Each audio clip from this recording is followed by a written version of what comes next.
Good morning student. আমি স্পন্দন college of এডুকেশনের পদার্থবিদ্যা বিভাগের একজন সহকারী অধ্যাপক। আজ বিএড ক্লাসে ফার্স্ট সেমিস্টারের বিষয়গুচ্ছ অর্থাৎ আন্ডারস্ট্যান্ডিং ডিসিপ্লিন অ্যান্ড সাবজেক্ট থেকে ফার্স্ট ইউনিটের সেকেন্ড পার্ট অর্থাৎ বিভিন্ন বিষয় যে স্বতন্ত্র বিষয়গুলো আছে সেগুলো শিক্ষাবিজ্ঞানের মধ্যে কীভাবে অন্তর্ভুক্তি হয়েছে সেই বিষয় সম্বন্ধে আলোচনা করব, অর্থাৎ merger of various disciplines into education. শিক্ষাবিজ্ঞানের মধ্যে বিভিন্ন স্বতন্ত্র বিষয়ের অন্তর্ভুক্তিকরণ, merger of various discipline in education. তো সেখানে আমরা দেখব যে প্রত্যেকটা সাবজেক্ট কীভাবে এডুকেশনের মধ্যে মার্জ করছে। সেখানে প্রথম হচ্ছে এখানে শিক্ষার অর্থ কী, শিক্ষার লক্ষ্য, শিশুকেন্দ্রিক শিক্ষার প্রাসঙ্গিকতা কী, সিগনিফিকেন্স ছিল, পাঠ্যক্রম এবং পাঠ্যসূচি, শিক্ষণ পদ্ধতি, শৃঙ্খলাবোধের দিক, শিক্ষকের ভূমিকা, শিক্ষালাভের মাধ্যমে বিভিন্ন প্রতিষ্ঠানের যে গঠন, স্ট্রাকচার, ইনফ্রাস্ট্রাকচার, মূল্যায়ন, এইসব ব্যবস্থাগুলোকে বলা হচ্ছে স্বতন্ত্র বিষয়টি এই ব্যবস্থার মধ্যে আছে। এখন ফার্স্টে জানবো আমরা শিক্ষার অর্থ। তা শিক্ষা আমরা দেখেছি শিক্ষার অর্থ কী না, আগ্রহ, শিক্ষার্থীর যে আগ্রহ, অনুসন্ধান করার যে ইচ্ছা, বৌদ্ধিক ক্ষমতা, ব্যক্তিগত চাহিদা ইত্যাদি যে ব্যাপারগুলোকে প্রাসঙ্গিক করে তোলাই হচ্ছে শিক্ষার অর্থ। শিশু তার পরিবেশের সঙ্গে মানিয়ে চলবে, সেটাও একটা শিক্ষার কিন্তু অর্থ। শিক্ষার লক্ষ্য কী না, শিক্ষার লক্ষ্য হচ্ছে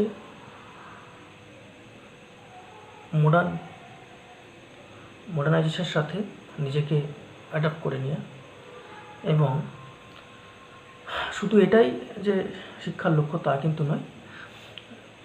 শিক্ষার লক্ষ্য হচ্ছে শিশুর দৈহিক, মানসিক যে শৈক্ষবিক, সামাজিক, আধ্যাত্মিক, নৈতিক এবং সৌন্দর্যবোধের বিকাশ করবে, সেটাই শিক্ষার উদ্দেশ্য। এবং তার অর্থনৈতিক উন্নতি, জাতীয় সংহতি, রাজনৈতিক দৃষ্টিভঙ্গি, এই সমস্তগুলো বোঝার জন্য কিন্তু শিক্ষার প্রয়োজন। শিশুকেন্দ্রিক শিক্ষা কি, তিনটি উপাদান আছে শিশুকেন্দ্রিক শিক্ষার্থী। একটা হচ্ছে শিক্ষার্থী, পাঠ্যক্রম এবং শিক্ষা। তো সেই শিশুকেন্দ্রিক শিক্ষার মধ্যে শিশু যে শিক্ষা গ্রহণ করবে তার রুচি, তার আগ্রহ, ক্ষমতা, চাহিদা, মেজাজ, শিশুর যে ইনকোয়ারির বেসড তার কী হবে সেটার উপর নির্ভর করছে শিশু কেন্দ্রিক শিক্ষা। পাঠ্যক্রম, এই শিশুকেন্দ্রিক শিক্ষার যে পাঠ্যক্রম অর্থাৎ শিশুর যে চাহিদা সেইগুলোর উপর ভিত্তি করে পাঠ্যক্রম তৈরি করা হয়। পদ্ধতি, বিভিন্ন রকমের পদ্ধতি আছে, সেগুলো আগে অন্যান্য ক্লাসে আমরা দেখেছি যে শিশুকেন্দ্রিক শিক্ষার জন্য বিভিন্ন মডেলকে সামনে রেখে শিশুকেন্দ্রিক শিক্ষার ব্যাপারগুলো চিন্তাভাবনা করা যায়। যেমন বলা হয় ডাল্টন পরিকল্পনা হয়েছে প্রবর্তিতভাবে, প্রজেক্ট পদ্ধতি, পর্যবেক্ষণ পদ্ধতি, আবিষ্কার পদ্ধতি, বিভিন্ন শিক্ষণ মডেল, এগুলো সব শিক্ষা পদ্ধতি থাকছে। শৃঙ্খলা যেটা ডিসিপ্লিন, এটাও কিন্তু কারিকুলামের মধ্যেই শেখানো হচ্ছে। শিক্ষক হচ্ছে আদিম যুগ থেকেই শিক্ষক হচ্ছে শিক্ষার্থীর কাছে গুরু, সেটা আজও তাই। মাধ্যম আমরা জানি সেটা পরিবার হতে পারে, ফ্যামিলির মধ্যে হতে পারে, পরিবেশ হতে পারে, স্কুল হতে পারে, কলেজ, ইউনিভার্সিটি, এসব ব্যাপারে। সংবাদপত্র হতে পারে, বেতার মাধ্যম হতে পারে, দূরদর্শন, চলচ্চিত্র, এই সমস্তগুলো কিন্তু শিক্ষার মাধ্যম হতে পারে। বিদ্যালয়, পরীক্ষা ব্যবস্থা, স্বতন্ত্র বিষয় হিসেবে শিক্ষা ইত্যাদি ব্যাপারগুলোকে নিয়ে আসছে। এবার দেখব সেগুলো বিভিন্ন শিক্ষার যে বিভিন্ন বিষয় আছে সেই বিষয়গুলো কীভাবে শিক্ষাবিজ্ঞানের সাথে অন্তর্ভুক্তি হয়েছে। সেগুলোর মধ্যে প্রথম যেটা আসছে দর্শন শাস্ত্র এবং শিক্ষাবিজ্ঞান, ফিলোসফি অ্যান্ড এডুকেশন কীভাবে। তো দর্শন, দর্শন কথার অর্থ হচ্ছে ফিলোসফি। যদি বলা হয় ফিলোস কথার অর্থ হচ্ছে, দুটো গ্রিক শব্দ নিয়ে তৈরি হয়েছে ফিলোসফি শব্দটি, ফিলোস এবং সোফিয়া। ফিলোস শব্দের হচ্ছে ভালোবাসা বা আকর্ষণ, আর সোফিয়া কথার অর্থ হচ্ছে জ্ঞান। এই দুটো নিয়ে হচ্ছে ফিলোসফি, এটা গ্রিক শব্দ। এই ফিলোসফি কী করে, জীবনের গতি নির্ধারণের জন্য শিক্ষা এবং দর্শন একত্রভাবে যুক্ত। Education is a laboratory in which philosophical distinction become concrete and are tested. সুতরাং বলা যায় দর্শন মানব ব্যক্তি জীবনের বিকাশের দিক নির্ণয় করে এবং শিক্ষাবিজ্ঞান সেই বিকাশের গতিকে নিয়ন্ত্রণ করে। দর্শন এবং শিক্ষাবিজ্ঞানের আলোচনার বিষয়ে সাদৃশ্য কী কী থাকে? Philosophy and education are two side of a coin. তো দর্শনশাস্ত্র কী হলো না, শিক্ষা আদর্শগত দিক, হলে শিক্ষাবিজ্ঞান হলো আদর্শগত দিকের প্রয়োগ দিক। অর্থাৎ the former is contemplative while the latter is the active side. বিখ্যাত দার্শনিকগণ বিখ্যাত শিক্ষাবিদ বটে। দার্শনিকগণগুলো কিন্তু একটা শিক্ষাবিদ। পাশ্চাত্য দর্শনের যেমন Socrates, Plato, John Locke, Rousseau, Herbert Spencer, Froebel, John Dewey, Russell, Aristotle. আমাদের ভারতের দর্শনের ক্ষেত্রে দেখা গেছে মহাত্মা গান্ধী, রবীন্দ্রনাথ ঠাকুর, স্বামী বিবেকানন্দ, অরবিন্দ ঘোষ, দয়ানন্দ সরস্বতী, শরৎচন্দ্র রাধাকৃষ্ণন, জাকির হোসেন, এগুলো এক একজন কিন্তু শিক্ষাবিদও বটে। রাজনৈতিক দর্শন শিক্ষাবিদের দিক নির্দেশক, একদম তাই। If education is a philosophy in action, so also is politics. Political system are the last report to the outcome of philosophical position. K Kshatriya বলেছেন। শিক্ষার বিভিন্ন দিকে দর্শনের প্রভাব কীরকম? সমস্যার প্রকৃতিতেও কিন্তু দর্শনের সঙ্গে শিক্ষার সাদৃশ্য পরিলক্ষিত হয়। শিক্ষার বিভিন্ন সমস্যা আসলে দর্শনেরই সমস্যা। সেখানে জেন্টাইল বলছেন যে education without philosophy would mean a failure to understand the precise nature of education. জীবনের লক্ষ্য নির্ণয়ের যেমন দর্শনের প্রভাব, তেমনি তার প্রভাব আছে শিক্ষার লক্ষ্য নির্ণয়েও। এরপর আছে ইতিহাস এবং শিক্ষাবিজ্ঞান। ইতিহাস বলতে কী বোঝায়? ইতিহাস এই সম্পর্কে বিভিন্ন ধরনের বিভিন্ন মত আছে। তো এখানে সংক্ষেপে বলতে গেলে যে নিরপেক্ষ দৃষ্টিভঙ্গি নিয়ে নানা ঘটনার স্রোত থেকে অসত্য আর অতিরঞ্জককে বাদ দিয়ে সত্য সন্ধানের হলে সেটাকে ইতিহাস বলবো। সেখানে শিক্ষাবিজ্ঞান কীভাবে যুক্ত? হিস্টোরিক্যাল, অবশ্যই শিক্ষার ঘটনাগুলো যেগুলো আমরা ঐতিহাসিক ঘটনাগুলো বলছি, অবশ্যই হিস্টোরিক্যাল ফ্যাক্ট যেগুলো আমরা শিক্ষাবিজ্ঞান যেতে হলে অবশ্যই তার ইতিহাস জেনে আসতে হচ্ছে, সেখানে ইতিহাসের সঙ্গে যুক্ত আছে। সেখানে হিস্টোরিক্যাল ফ্যাক্টস আর ইন এসেন্স ফিলোসফিক্যাল ফ্যাক্টস, অর্থাৎ ঐতিহাসিক গ্রহণের চেয়ে বর্জন অনেক বেশি। কিন্তু কোন পদ্ধতিতে তিনি গ্রহণ করেন বা কোন পদ্ধতিতে তিনি ওই শিক্ষাবিজ্ঞানের বা ঐতিহাসিক যে ঘটনাগুলোকে অ্যাকসেপ্ট করছেন সেটার উপর নির্ভর করছে ইতিহাসের সঙ্গে শিক্ষাবিজ্ঞানের গাঁটবন্ধন। মানব সভ্যতার ধারা উপলব্ধিতে ইতিহাস এবং শিক্ষাবিজ্ঞান। সময়ের সঙ্গে সঙ্গে দেখা যায় যুগের পরিবর্তন ঘটেছে, বদলেছে মানুষের জীবনযাত্রা, তেমনভাবে বদলেছে মানুষের বেঁচে থাকার তাগিদা, তার চাহিদা, এবং সেই চাহিদার মেটানোর জন্য কীভাবে শিক্ষা নিতে হবে বা কোন ওয়েতে শিক্ষা নিলে আমরা সেই চাহিদাগুলোকে মেটাতে পারবো, সেটা ইতিহাস থেকেই কিন্তু শিক্ষা নিয়ে। যেমন টেকনিক্যালি বা ভোকেশনাল শিক্ষা নিয়ে কেউ সেটা আদিম যুগে তাকে ভেবে যে ভোকেশনাল এডুকেশনটা একটা পার্টে ছিল, কিন্তু এখন ভোকেশনালটাকে অনেকটা এডুকেশনের মধ্যে শিক্ষার যে আমাদের যে কারিকুলাম আছে তার মধ্যেই কিন্তু অনেকটা ভোকেশনালকে ঢোকানো হচ্ছে। এটাই হচ্ছে একটা চাহিদার উপর নির্ভর করেই কিন্তু করা হচ্ছে। ঘটনা কার্যকারণ বিশ্লেষণ করে সম্পর্ক ধারণে ইতিহাস এবং শিক্ষাবিজ্ঞান। শিক্ষাবিজ্ঞানের কাজ হলো সভ্যতাকে আরও এগিয়ে নিয়ে যায় এবং যে আদিম সভ্যতা থেকে এখন পর্যন্ত যেটার প্রয়োজন বেশি, চাহিদা বেশি, সেইটার উপর বেশি ভিত্তি করে শিক্ষার একটা ফিল্ড তৈরি করা। সেটা ইতিহাস থেকে কিন্তু তার এক্সপেরিমেন্ট ইতিহাস থেকে কিন্তু নিতে হবে। বিষয়বস্তুর উপাদান এবং সাদৃশ্য। বিষয়বস্তুর উপাদানের কথা ইতিহাসের যে ঘটনা, তথ্য, তার উপাদান, কাঁচামাল সব কিছু নিয়েই কিন্তু ইতিহাসের কাহিনী বা ইতিহাসের কোনো একটা সৌধ তার তৈরি করা হয়েছে, সেগুলো কিন্তু সব কিছুই ইতিহাস থেকে নিয়ে কিন্তু এই যুগ যুগ ধরে তার প্রক্ষেপ তৈরি করা হচ্ছে আমাদের শিক্ষা বিজ্ঞানের মাধ্যমে। ইতিহাসের মধ্যে দেখতে হচ্ছে আমাদের সাংস্কৃতিক যে সংরক্ষণ, কোন পূর্বের একটা ইতিহাস দেখা গেছে প্রাচীন যুগের কোনো একটা যে কালচার, তাদের যে প্রিমিটিভ এজের যে কালচার, সেই কালচারকে এখনও অনুকরণের মাধ্যমে বা অনুসরণের মাধ্যমে আমরা কিন্তু শিক্ষা বিজ্ঞানের ধাপেতে টিকিয়ে রাখছি। সেখানে কিন্তু একটা ইতিহাস এবং শিক্ষা বিজ্ঞানের ইন্টার রিলেশন পাচ্ছি।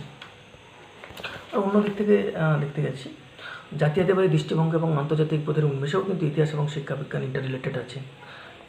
আর সেখানে কি দেখছি যে পূর্বের যে ইতিহাস, জাতীয়তাবোধ, যদি আমরা ন্যাশনাল মুভমেন্ট দেখি, সেখানে নেতাজি সুভাষচন্দ্র বসুর বা ক্ষুদিরাম বা অন্যান্য যে ফ্রিডম ফাইটাররা ছিলেন, তাদের যে ইতিহাস, তাদের জাতীয়তাবোধ দেখে কিন্তু আমরা এই মুহূর্তেও কিন্তু আজও সেই তাদের স্মরণ করে জাতীয়তাবোধে উদ্বুদ্ধ হয়ে থাকি। এটাও কিন্তু ইতিহাস এবং শিক্ষার সাথে ইন্টার রিলেশন আছে। ইতিহাস এবং শিক্ষা বিজ্ঞান উভয় বিষয়ই বহু বিষয়ের সুসমন্বিত, কারণ অবশ্যই শিক্ষা বিজ্ঞান শুধু শিক্ষা বিজ্ঞান নয়, বিভিন্ন বিষয়ের একটা কনগ্লোমেরেশন হলো এখানে শিক্ষা বিজ্ঞান অর্থাৎ এডুকেশন। মনোবিজ্ঞান এবং শিক্ষা বিজ্ঞানের পরে সাইকোলজি অ্যান্ড এডুকেশন। সাইকোলজিক্যাল এখানে তাত্ত্বিক দিক থেকে কয়েকটা সম্পর্ক আছে, সেগুলো হচ্ছে শিক্ষার লক্ষ্য এবং মনোবিজ্ঞান। মনোবিজ্ঞানের উপর ডিপেন্ড করেই কিন্তু, অর্থাৎ সাইকোলজির উপর ডিপেন্ড করেই একজনকে কিন্তু এডুকেশন, তার বেস, তাকে এডুকেশনটাকে ফুলফিলমেন্ট দেওয়া হয়। শিক্ষার উদ্দেশ্য এবং মনোবিজ্ঞান, শিক্ষার যে উদ্দেশ্য সে কী হবে, তার চাহিদা কী রকম হবে, তার মনোবিজ্ঞান অর্থাৎ তার সাইকোলজিক্যালি তাকে মেজার করা হয়, সাইকোলজিক্যালি কিন্তু তার শিক্ষাটাকে তার উপর চাপিয়ে দেওয়া হয় বা তাকে দেওয়া হয়। আধুনিক শিক্ষার তাৎপর্য এবং মনোবিজ্ঞান। আধুনিক যে শিক্ষা, শিশুকে কীভাবে শিক্ষা দিতে হবে, শিশুর যে সাইকোলজিক্যাল ফ্যাক্টরগুলো বুঝতে হবে, শিশু কোন মুহূর্তে তার কী ধরনের শিক্ষা, কী ধরনের প্রয়োজন, কী ধরনের চাহিদা, সেইটাই স্টেপ বাই স্টেপ শিশুকে দেওয়াটাই হচ্ছে এখানে সাইকোলজিক্যালি ভেবে নিয়ে বা সাইকোলজিক্যাল মেজার একটা নিয়ে তখন তার এডুকেশনটাকে দিতে হবে। শিশু শিক্ষার সক্রিয়তা ভিত্তিক শিক্ষা এবং মনোবিজ্ঞান। সক্রিয়তা ভিত্তিক শিশুটা কতটা অ্যাক্টিভ, কোন স্পেশাল চাইল্ড যারা বা যাদের এক্সট্রা, যাদের কোয়ালিটেটিভ এডুকেশান কাউকে কাউকে দিতে হয়, তো সেখানে শিক্ষার শিশুর যে চাহিদা, সেই চাহিদার উপর ভিত্তি করেই কিন্তু শিক্ষা তাকে দান করা যেতে পারে। সেখানে ডিউই যেমন বলেছেন, life is by product of activities and education is born out of this activities. শিক্ষাবিজ্ঞান ও মনোবিজ্ঞানের পারস্পরিক নির্ভরশীলতা, দুটোই কিন্তু মনোবিজ্ঞান সাইকোলজি এবং এডুকেশন খুব ওতপ্রোতভাবে নিজের সঙ্গে সম্পর্কযুক্ত। সাইকোলজিক্যাল ফ্যাক্টর, সাইকোলজিক্যাল তার নিড, সাইকোলজিক্যাল যে রিকোয়ারমেন্ট, সাইকোলজিক্যাল যে ওয়েটেজ তার কতটা নিতে পারবে, সেটার উপর ভিত্তি করে কিন্তু তার এডুকেশন তার উপরে বর্তায়। তার পাঠ্যক্রম তৈরি করা হয়, শিক্ষা পদ্ধতি, মূল্যায়ন ব্যবস্থা সব কিছুই কিন্তু সাইকোলজিক্যাল ফ্যাক্টরের উপর বা সাইকোলজিক্যাল মেজারমেন্টের উপর কিন্তু নির্ভর করে। পরে আসছে নৃবিজ্ঞান এবং শিক্ষাবিজ্ঞান, অ্যানথ্রোপোলজি অ্যান্ড এডুকেশন। সেখানে আদিম যুগের যে মানুষের শিক্ষা সংস্কৃতি, নৃবিজ্ঞান এবং শিক্ষাবিজ্ঞান আলো চলে, কিন্তু মানুষ তার সংস্কৃতি হাজার হাজার বছরের পুরনো যে সংস্কৃতি ছিল, প্লিস্টনিক যুগের যে প্রাণী একদিন মানুষ হয়ে উঠেছে, আগে তো মানুষ কোনো প্রাণী একদিন মানুষের, তার যে কার্যকলাপ সেইগুলোর উপর ভিত্তি করেও কিন্তু মানুষের এই শিক্ষাবিজ্ঞানের সাথে রিলেশন পাচ্ছে। বহুমুখী জ্ঞানের সমন্বয়, এখানে মাল্টিডিসিপ্লিনারি সাবজেক্ট যেটা, সেটাও কিন্তু এখানে যেমন জীববিদ্যা, প্রাণীবিদ্যা, শারীরবিদ্যা, মনোবিদ্যা, সমাজবিদ্যা, ভূগোল, ইতিহাস, মানবিক ভূগোল, অর্থনীতি, রাষ্ট্রবিজ্ঞান, এই সমস্তগুলোই কিন্তু এখানে বহুমুখী জ্ঞানের সমন্বয় ঘটাচ্ছে। পরিবেশ এবং মানুষের সম্পর্ক নির্ণয়ে কীরকম না, পরিবেশ এবং মানুষের সাথে সম্পর্ক নির্ণয়, পরিবেশকে বাঁচিয়ে রাখার যে তাগিদ, কেন পরিবেশকে বাঁচিয়ে রাখতে হবে, সেটাও কিন্তু এখানে শিক্ষা এবং নৃবিজ্ঞানের সাথে সম্পর্কযুক্ত। মানব বিকাশমূলক নানা দিক পর্যালোচনা, সেখানে নৃবিজ্ঞানের একটি বিশেষ শাখা মানব গোষ্ঠীর নানা সমস্যার মূল যে উদ্ঘাটন করে সেগুলির সমাধানের মধ্য দিয়ে সংশ্লিষ্ট ব্যক্তি এবং সামগ্রিকভাবে সম্প্রদায়টির সার্বিক উন্নয়নের যে প্রচেষ্টা সেটাই কিন্তু উন্নতিকরণের জন্য কিন্তু এই বিকাশমূলক নৃবিজ্ঞান সেটা কিন্তু একটা পার্ট অফ অ্যানথ্রোপোলজি, সেটা কিন্তু দেখা যায়। সামাজিক মানুষ এবং সামাজিকীকরণ, মানুষকে সামাজিক করা হয়েছে আজ নয়, অনেক যুগ পূর্বেই আমরা দেখেছি মানুষকে। প্রথম অবস্থায় মানুষ যেমন একটা প্রাণী থেকে মানুষের উদ্ভব হয়েছে, সামাজিকীকরণও কিন্তু অনেকটা টাইম লেগেছে। সামাজিকীকরণের জন্য মানুষের যে নৃবিজ্ঞানের কী দেখেছেন যে বৈচিত্র্যমূলক যে সমাজগুলি তার মধ্যে একটা ঐক্যের সন্ধান পেয়েছেন। প্রথা, বিশ্বাস, বিভিন্ন রীতিনীতি, তার কালচার সমস্ত কিছু সমন্বয় ঘটিয়ে কিন্তু একটা সমাজের সামাজিকীকরণ সেটা কিন্তু হয়েছে। মানব কল্যাণ এবং বিকাশে নৃবিজ্ঞান এবং শিক্ষাবিজ্ঞান, সেখানে নৃবিজ্ঞান কী করেছে, বহু মানব গোষ্ঠীর সাথে একত্রকরণ করেছে। কালচারের ভিত্তিতে, তার রীতিনীতি প্রথার ভিত্তিতে কিন্তু তার বিভিন্ন শাখাকে আলাদা আলাদা করে তার সামাজিকীকরণ, এবং নৃবিজ্ঞান কিন্তু সেইখানে অনেকটা ভূমিকা পালন করছে। এরপরে আসছি সমাজতত্ত্ব এবং শিক্ষাবিজ্ঞান, অর্থাৎ সোশিওলজি অ্যান্ড এডুকেশন। সমাজবিজ্ঞান নিউম্যান এর মত অনুযায়ী কী হচ্ছে, শিক্ষার অন্যতম গুরুত্বপূর্ণ কাজ বা ব্যবহারিক উদ্দেশ্য হলো সামাজিকভাবে দায়িত্বশীল মানুষ তৈরি করা। সামাজিকভাবে দায়িত্বশীল মানুষ তৈরি করা, সুতরাং সেদিক থেকে শিক্ষা হলো এক ধরনের সামাজিক প্রক্রিয়া। শিক্ষার মাধ্যমে কিন্তু সামাজিক দায়িত্ব পালন করতে পারবো, জাতীয়তাবোধ দিতে পারবো, সমাজ কী তাকে বোঝাতে, সমাজের যে স্ট্র্যাটিফিকেশন আছে সেই সামাজিক সোশ্যাল স্ট্র্যাটিফিকেশান সেগুলো কিন্তু শিক্ষার মাধ্যমেই আমি কিন্তু মানুষকে বোঝাতে পারবো। তো সমাজের সমস্ত ধরনের মানুষের যে এক্সিস্টেন্স, তার যে উপস্থিতি, এটা কিন্তু থাকতেই হবে। একটা শ্রেণীকে বিলুপ্ত করে দেওয়ার ফলে, বিলুপ্ত করে দিলে সমাজ কিন্তু কখনোই টিকতে পারে না। তো সেখানে যে সমাজের সামাজিকীকরণ, তার স্তরীকরণ, এগুলো কিন্তু অবশ্যই প্রয়োজন। এটা কিন্তু শিক্ষার মাধ্যমেই কিন্তু এই সামাজিক স্তরীকরণ বা সোশ্যাল স্ট্র্যাটিফিকেশনের প্রয়োজন হয়। সমাজতত্ত্ব এবং শিক্ষার লক্ষ্য, সেখানেও কিন্তু সমাজতত্ত্বের মাধ্যমে সামাজিক যে ট্রেটস সেইগুলোর মাধ্যমে কিন্তু শিক্ষার লক্ষ্য এগিয়ে যাওয়া যায়। পাঠ্যক্রম সমাজের উপর ভিত্তি করেই কিন্তু পাঠ্যক্রম তৈরি করা হয়। যেমন বিভিন্ন তার বিভিন্ন এরিয়ার মাধ্যমে বিভিন্ন এরিয়াতে বিভিন্ন ধরনের কালচার বেসড এবং তার রীতিনীতি বেসড কিন্তু এডুকেশন দেওয়া হয়, তার পাঠ্যক্রম সেই মতো তৈরি করা হয়। সমাজতত্ত্ব এবং শিক্ষণ পদ্ধতি, সমাজতত্ত্বের মাধ্যমে কিন্তু শিক্ষণ পদ্ধতিকে ভাবা হয়েছে। কীভাবে আমি ধরা যাক কোনো একটা জায়গায় ওই পাহাড় অঞ্চলে বা যাদের ভাষা অন্য ভাষা, অ্যাকচুয়ালি বাংলা ভাষা নয় বা বাংলা ভাষায় মোটামুটি কথা বলতে পারে, বুঝতেও পারে, কিন্তু তাদের মাতৃভাষা বাংলা নয়, তাকে তার মাতৃভাষায় কিন্তু এডুকেশনটা দিতে হবে, তাহলে কিন্তু শিক্ষার উদ্দেশ্য সফল হবে। এখানেও কিন্তু এই বাংলা বা ইংরেজি মাধ্যমে শিক্ষা দেওয়ার যে প্রবণতা, টেন্ডেন্সি, সেটাকে কিছুটা লঘু করে কিন্তু তার মাতৃভাষায় শিক্ষাদানটা, তার অ্যাপ্রোপ্রিয়েট এডুকেশন কিন্তু আসবে। তারপর সমাজতত্ত্ব এবং শিক্ষা, সমাজের যে বন্ধুই কিন্তু শিক্ষকরা হচ্ছে সমাজের বন্ধু। আর শিক্ষক হলেন শিক্ষার্থীর বন্ধু, দার্শনিক এবং নির্দেশক, অর্থাৎ ফ্রেন্ড, ফিলোসফার অ্যান্ড গাইড। এখানে কিন্তু শিক্ষার্থীর শিক্ষক তারাই হচ্ছে এটির। ব্রাউন বলেছেন, সমাজতাত্ত্বিক যে ব্রাউনের মতে, he or C must know and evaluate the cultural heritage of student. He must record the guide behavior in social interaction. অবশ্যই আধুনিক শিক্ষায় একজন শিক্ষক হবেন সামাজিক দায়িত্ব পালনের উপযোগী সমাজ সচেতন ব্যক্তিত্ব। শিক্ষকের এই দায়িত্ব পালনের দৃষ্টিভঙ্গি এবং সমাজের দ্বারা অনুপ্রাণিত এবং প্রভাবিত হতে হবে। এরপরে আসছে ইকোনমিক্স অ্যান্ড এডুকেশন।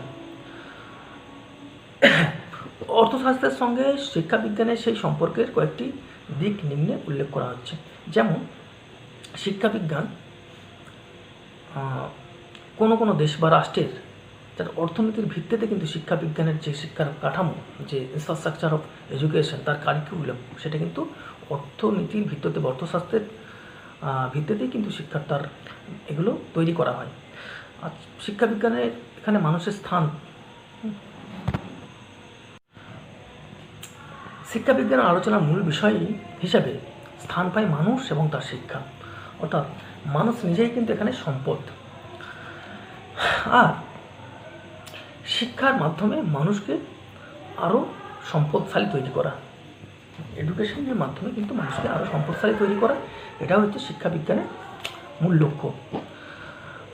অর্থের তারপরে আসছি, শিক্ষাবিজ্ঞানের মানব সমাজে নানা দিকের সঙ্গে সংশ্লিষ্ট বিষয়ের সমস্যাকে ডেকে তা নিয়ে ভাবনা চিন্তা করে অর্থবিজ্ঞানীরা তার নতুন সূত্র বা থিওরিস, এগুলো কিন্তু এই সূত্রাদি বিভিন্ন রকম প্রয়োগ করে তার শিক্ষাকে আরও সাফল্য বানায় আর কি। শিক্ষাবিজ্ঞান এবং অর্থনীতি উভয় শাস্ত্রের সমাজবিদ্যার যে উপলব্ধি, সমাজের মধ্যেও যে অর্থনীতির যে প্রয়োজন, অর্থনীতির বোঝার প্রয়োজন, অর্থনীতিকে এডুকেশনের মধ্যে আনার যে প্রয়োজন, সেটা সমাজের মধ্যেও কিন্তু এটা সংযুক্ত। শিক্ষাবিজ্ঞান মানুষের ব্যক্তিগত এবং সাময়িক চাহিদাগুলিকে অর্জন করে এবং সেই চাহিদা পূরণের জন্য অর্থনীতিভাবে, ইকোনমিক্সের মাধ্যমে সেই চাহিদাগুলো পূরণের চেষ্টা করে। মানুষের ব্যক্তি এবং সমাজ উভয় ক্ষেত্রেই কিন্তু চাহিদার উৎপত্তি এবং তার নিবৃত্তি দুটোই কিন্তু এই দুই প্রক্রিয়ার মাধ্যমে কিন্তু শিক্ষা এবং অর্থনীতি কিন্তু তার একটা একজন মানুষের তার কিন্তু চাহিদা পূরণ করে থাকে। এরপর আছে স্ট্যাটিস্টিক অ্যান্ড এডুকেশন, রাশিবিজ্ঞান এবং শিক্ষাবিজ্ঞান। স্ট্যাটাস শব্দটা এসছে ল্যাটিন স্ট্যাটাস, ইতালি শব্দ হচ্ছে স্ট্যাটিস্টিটা, অ্যান্ড তার ল্যাটিন শব্দ হচ্ছে স্ট্যাটাস, ইতালীয় শব্দ স্ট্যাটিস্টা এবং জার্মান শব্দ স্ট্যাটিস্টিক। এখান থেকে ইংরেজি শব্দ স্ট্যাটিস্টিক শব্দটা এসছে, তো রাশিবিজ্ঞান। এখানে একজন স্ট্যাটিস্টিশিয়ান লোভিটের মতে স্ট্যাটিস্টিক হলো এক ধরনের বিজ্ঞান যা বিভিন্ন ঘটনাবলী তার সংজ্ঞা, বর্ণনা এবং সারণীর মাধ্যমে তুলনাকরণভাবে তুলে ধরা এবং তার তথ্যগুলি সংগ্রহ করা, শ্রেণীবিন্যাস করে এবং সারণীকরণ, এই টোটালটাই হচ্ছে এই টোটালটাকে বলা হচ্ছে রাশিবিজ্ঞান। তো রাশিবিজ্ঞান কি না, শিক্ষার কেন্দ্রবিন্দুতে কিন্তু বসে আছে রাশিবিজ্ঞান। মানুষ এবং তার যে কার্যকলাপ, তার সমাজ, সব কিছু স্ট্যাটিস্টিক্সের সুন্দর সারণীর মাধ্যমে কিন্তু আবদ্ধ। তার যে মানুষের যে অগ্রগতি, শিক্ষার অগ্রগতি, সামাজিক অগ্রগতির যে সারণী, তার যে ডেভেলপমেন্টের যে তার স্টোরি, সবটাই কিন্তু এখানে এই স্ট্যাটিস্টিক্সের মাধ্যমে কিন্তু শিক্ষার মাধ্যমে নিযুক্ত হয়েছে। বহু ক্ষেত্রে মানুষের যেই তথ্যাবলী, মানুষের জীবনযাত্রার তথ্যাবলী, আয় ব্যয়, তার চাহিদা, তার নিবৃত্তি, তার সমস্ত কিছুই কিন্তু সারণীকরণ হয়েছে স্ট্যাটিস্টিক্সের মাধ্যমে, যেটা কিন্তু পরবর্তী ক্ষেত্রে শিক্ষাকে আরও প্রপিসিয়েট করছে।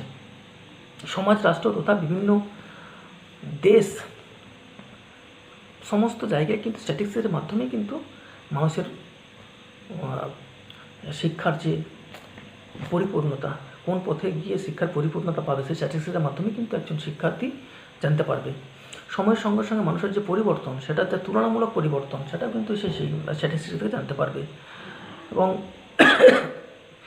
একজন শিক্ষার্থী স্ট্যাটিস্টিক্সের মাধ্যমে কিন্তু তার জীবনযাত্রার যে প্রণালী, জীবনযাত্রার কৌশল, সেখানে কিন্তু অভিযোজিত হতে পারবে।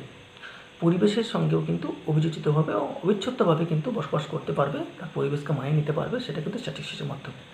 কর্মচিন্তা, কর্মপ্রচেষ্টা, তার বুদ্ধি এবং সৃজনশীলতা সবগুলো দিক থেকেই কিন্তু তার স্নায়ুতন্ত্রের গঠনভাবে কিন্তু গঠনমূলকভাবেই সে কিন্তু এগিয়ে যেতে পারবে স্ট্যাটিস্টিক্সের মাধ্যমে। তার মানুষ এবং শিক্ষা, এইগুলোই হচ্ছে তার ভৌতবিজ্ঞান এবং এডুকেশন। এখানে জানি যে বিভিন্ন দিকেই যে ভৌতবিজ্ঞান কথাটা এসছে, শিক্ষাবিজ্ঞান ঘনিষ্ঠভাবেই ভৌতবিজ্ঞানের সাথে যুক্ত থাকছে। তার উদ্দেশ্য কি? বিশ্ব প্রকৃতিকে জানা, বিশ্বর প্রকৃতি এবং যা কিছু নিয়ে বর্তমান অস্তিত্ব আছে সবগুলোকেই জানা হচ্ছে ভৌতবিজ্ঞান। এই জড় প্রকৃতি, যা জড় বস্তুর গঠন, তার শক্তি, তার রূপান্তর, সবগুলোই কিন্তু এই ভৌতবিজ্ঞানের শিক্ষার্থী অনুধাবন করতে পারবে। তার বিভিন্ন দিকে তার সৃজনী শক্তির তার প্রকাশ, চিন্তন, কর্ম, যুক্তি, বিজ্ঞান, সমস্ত কিছু নিয়ে কিন্তু এই ভৌতবিজ্ঞান, সেই ভৌতবিজ্ঞান কিন্তু